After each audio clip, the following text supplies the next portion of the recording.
Google நிறுவனத்தின் தேடுபொறி சந்தையில் ஏகபோக நிலையை எதிர்த்து அமெரிக்க நீதித்துறை அமைச்சகம் வரலாற்று சிறப்புமிக்க மோசடி வழக்கை தொடர்ந்துள்ளது.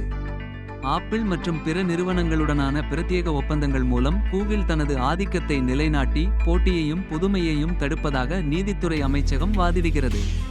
90களில் மைக்ரோசாப்ட் வழக்குக்கு பிறகு மிகப்பெரிய மோசடி வழக்கான இது டிஜிட்டல் உலகை மறுவடிவமைக்க கூடும்.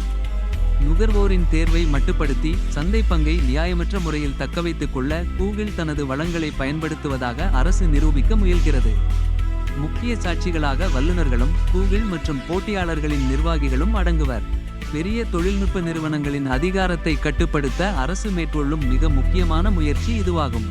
வழக்கின் முடிவு கூகிளின் வணிக நடைமுறைகளில் கணிசமான மாற்றங்களுக்கு வழிவகுக்கும். சொத்து பிரிப்பு போன்ற கட்டமைப்பு சீர்திருத்தங்கள் உட்பட மேலும் ஆதிக்கம் செலுத்தும் தொழில்நுட்ப நிறுவனங்களின் எதிர்கால கட்டுப்பாடுகளையும் பாதிக்கக்கூடும்.